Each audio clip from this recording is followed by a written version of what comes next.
Assalamualaikum warahmatullahi wabarakatuh. Selamat datang kembali teman-teman pejuang ujian perangkat desa. Kita akan melanjutkan pembahasan soal Undang-Undang Dasar 1945. Tapi tentu saja saya ucapkan selamat datang, saya ucapkan selamat bergabung untuk teman-teman yang baru saja tahu nih channel ini, channel Lolos Perangkat Desa. Perlu banget kayaknya ya, ini perlu banget saya sampaikan bahwasanya channel ini, channel Lolos Perangkat Desa adalah channel yang disusun oleh teman-teman atau oleh tim yang sudah berpengalaman mengikuti ujian seleksi perangkat desa, tepatnya di tahun 2022 ya. Dan tentu saja akan diupdate setiap waktu. Perlu teman-teman ketahui juga, untuk mempersiapkan ujian perangkat desa, teman-teman itu harus banget belajar dari orang yang sudah berpengalaman nih, orang yang sudah pernah ikutan. Jadi soalnya, tata caranya, kemudian model-model soal, model-model cara pengerjaan, apa saja yang diteskan itu akurat gitu ya teman-teman ya. Oke, ini adalah part yang keempat. Nah, ini adalah bagian yang keempat dari soal dan pembahasan Undang-Undang Dasar 1945. Untuk teman-teman yang belum subscribe, yuk subscribe dulu. Biar semangat bikin soal ya, menyusun soalnya. Sebenarnya soalnya tuh sudah ada teman-teman ya, tinggal upload saja. Tapi karena kesibukan, aktivitas, jadi nggak bisa setiap hari, nggak bisa konsisten nih. Jadi mungkin dengan bertambahnya subscriber dan follower ya, subscriber dan komentar, mungkin akan semakin bersemangat nih untuk upload nih. Well, gak usah lama-lama ya mungkin ya. Oke, kita lanjut saja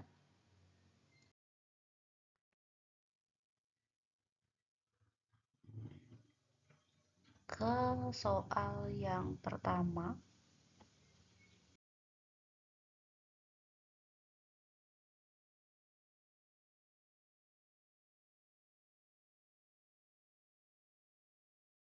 Nomor 31. Siapa yang memimpin Badan Penyelidik Usaha-usaha Persiapan Kemerdekaan Indonesia atau BPUPKI dalam menyusun Undang-Undang Dasar 1945? A. Soekarno, B. Muhammad Hatta, C. Dr. Rajiman Diningrat, D. Sultan Syahrir. Nih kalau teman-teman membaca soal, kok opsinya ada Soekarno, biasanya akan mudah terpancing ya langsung Soekarno gitu ya. Dan nggak selalu ya teman-teman ya. Untuk yang memimpin BPUPKI, ini jawabannya adalah Dr. Rajiman Diningrat. Jadi jawaban untuk soal nomor 31 adalah C. Kita lanjutkan soal nomor 32. Kapan Undang-Undang Dasar 1945 pertama kali disahkan? Ini adalah pertanyaannya adalah disahkan ya. Apakah 17 Agustus, apakah 18 Agustus, 19 Agustus atau 20 Agustus?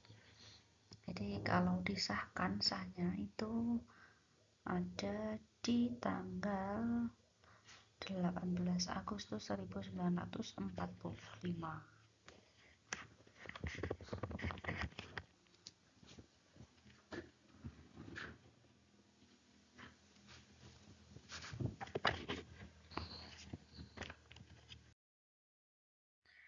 Nah, pembahasannya, Undang-Undang Dasar 1945 ini disahkan oleh PPKI pada 18 Agustus 1945, sehari setelah proklamasi kemerdekaan Indonesia. Untuk teman-teman yang sangat sibuk dan nggak sempat belajar atau nggak sempat nontonin video soal-soal ya, teman-teman bisa banget putar video ini, bisa sambil mengerjakan tugas-tugas yang lain, mengerjakan kegiatan aktivitas sehari-hari di rumah ya. Jadi tidak perlu terlalu sulit atau ngoyo ya, kalau bahasa Jawanya itu ngoyo. Nggak perlu terlalu ngoyo kalau memang tidak ada waktu untuk belajar, tidak punya waktu yang panjang, tidak punya waktu yang cukup untuk belajar gitu ya. Tapi tentu saja untuk teman-teman yang memang fokus, memang longgar dan tidak ada aktivitas lainnya, ya tentu saja saya sarankan untuk membaca, kemudian uh, menelaah materi-materi yang sudah disampaikan atau kisi-kisi yang sudah disampaikan oleh teman-teman panitia ya. Tuh. Dan dimatangkan dengan belajar latihan soal. Kita lanjut soal nomor 33.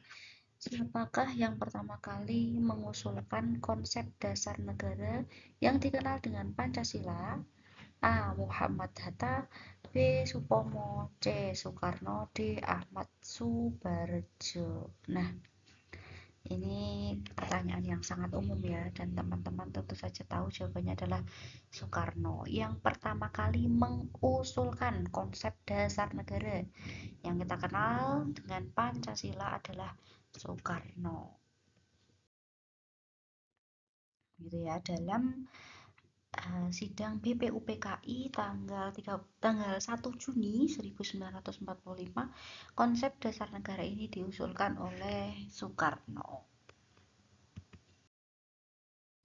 Kita lanjut soal nomor 34. Pasal berapa dalam Undang-Undang Dasar 1945 yang mengatur tentang hak asasi manusia? Apakah A. Pasal 27, apakah B. Pasal 28A, ataukah C. Pasal 29, apakah D. Pasal 30? Ini aturan mengenai hak asasi manusia atau HAM ada dalam perubahan ya, dalam amandemen Undang-Undang Dasar 1945. Ada di pasal berapakah?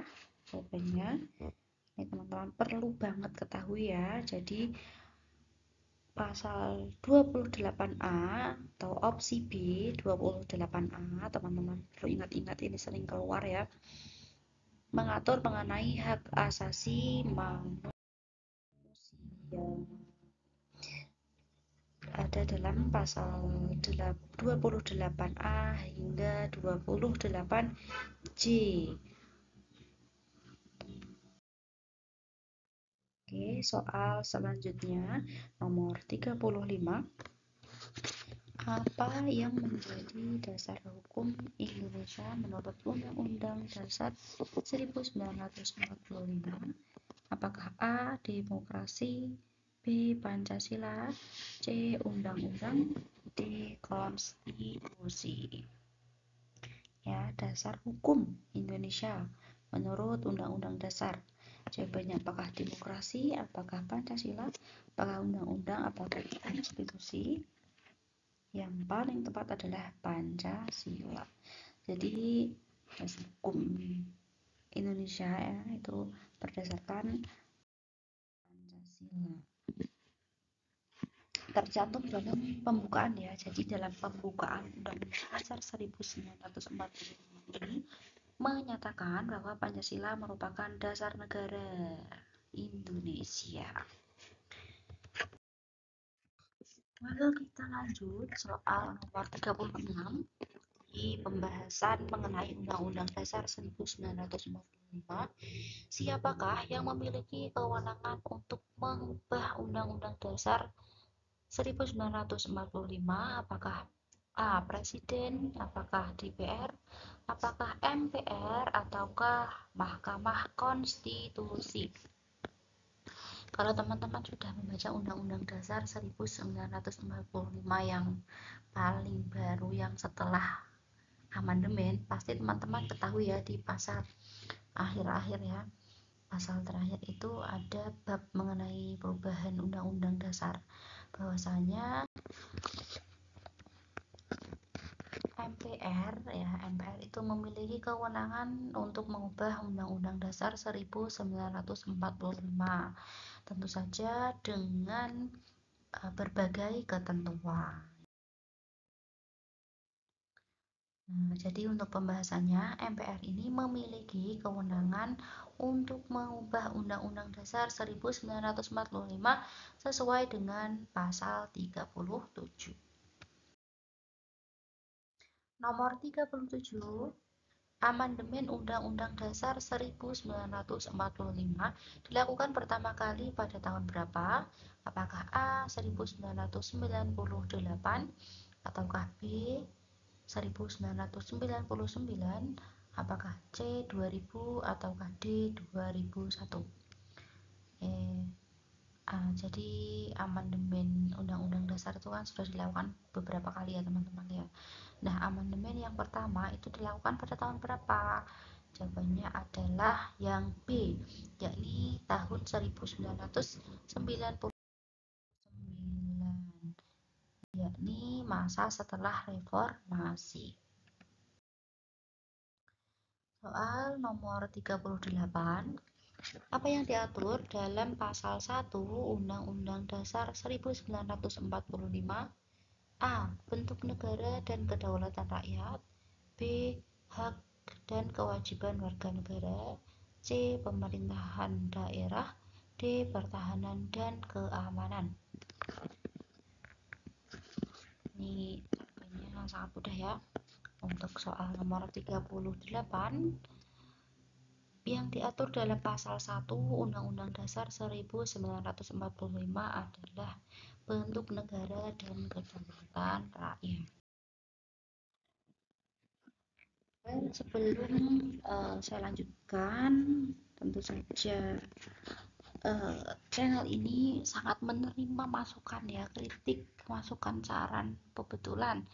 Ketika teman-teman menemukan soal yang kurang tepat jawabannya nih ya, jawabannya kok kurang tepat nih, teman-teman boleh banget untuk membantu membetulkan di kolom komentar ya, untuk memberikan masukan jawaban yang benar tuh ini mbak. Boleh banget, silahkan post di kolom komentar, tentu saja dengan cara dan bahasa yang sopan ya. Well, soal nomor 39 ada pembahasan soal Undang-Undang Dasar 1945. Apa tujuan dari pembukaan Undang-Undang Dasar 1945? A. Menyatakan kemerdekaan. B. Menetapkan dasar negara. C. Menyusun konstitusi. D. Menjelaskan tujuan negara.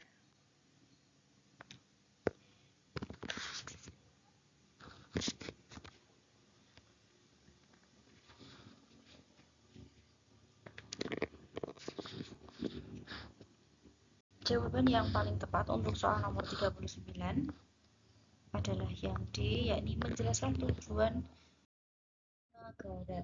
Pembukaan Undang-Undang Dasar 1945 menjelaskan tujuan negara Indonesia, termasuk melindungi segenap bangsa dan seluruh tumpah darah Indonesia, memajukan kesejahteraan umum, mencerdaskan kehidupan bangsa, dan ikut melaksanakan ketertiban dunia.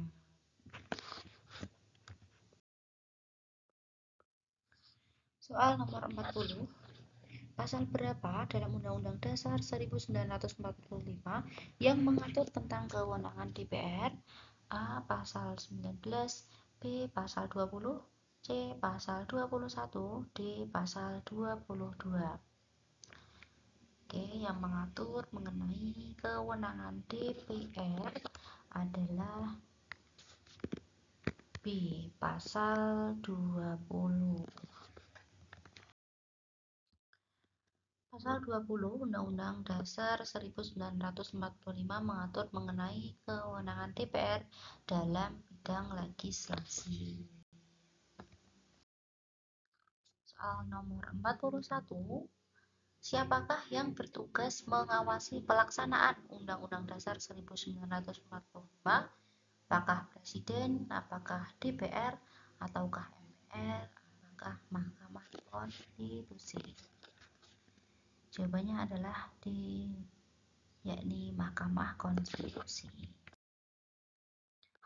Mahkamah Konstitusi mengawasi pelaksanaan Undang-Undang Dasar 1945 dan memiliki kewenangan untuk mengadili sengketa. Kewenangan lembaga negara yang kewenangannya diberikan oleh Undang-Undang Dasar 1945.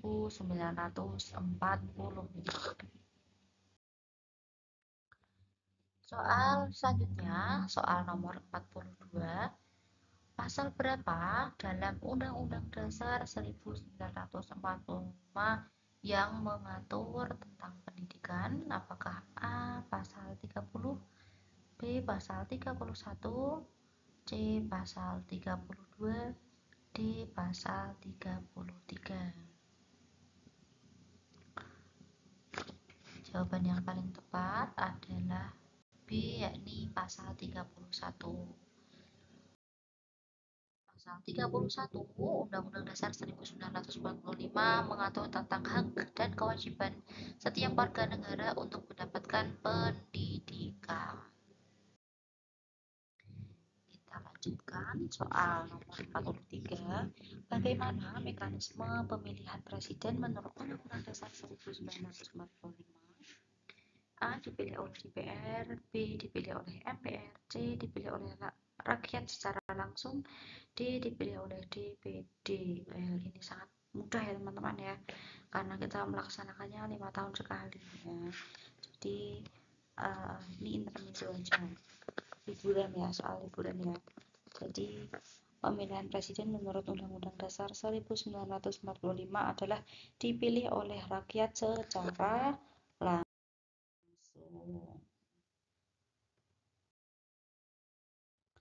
Soal nomor 44. Apa yang diatur dalam pasal 33 Undang-Undang Dasar 1945? A. Hak asasi manusia, B. Perekonomian nasional, C. Pertahanan dan keamanan, D. Pemerintahan daerah. Soal nomor 44 yang paling tepat jawabannya adalah B, yakni perekonomian nasional. Pasal 33 Undang-Undang Dasar 1945 mengatur tentang perekonomian nasional dan kesejahteraan sosial. Soal terakhir, soal nomor 45. Siapakah yang memiliki hak untuk mengajukan usulan amandemen Undang-Undang Dasar 1945? A. Presiden, B. DPR, C. MPR, D. Mahkamah Konstitusi. Oke, jawabannya adalah DPR ya. Ini pertanyaannya agak menjebak ya. Jadi yang memiliki hak untuk mengajukan usulan ya, bukan yang mengubah tapi mengajukan usulan amandemen Undang-Undang Dasar 1945 adalah DPR. Tentu saja dengan beberapa ketentuan yang bisa kamu lihat di pasal 37. Saya rasa untuk part 4 dalam pembahasan Undang-Undang Dasar 1945 cukup sekian. Untuk part kelima dari soal 46 sampai 60 akan segera saya posting. Silahkan untuk memberikan komentar sebanyak-banyaknya, like dan share ke teman-teman, saudara, adik, kakak yang akan mempersiapkan ujian perangkat desa di tempat teman-teman masing-masing. Saya ucapkan terima kasih karena telah menyimak video ini sampai selesai. Jangan lupa subscribe dan tinggalkan komentar positif. Selamat belajar dan semoga sukses.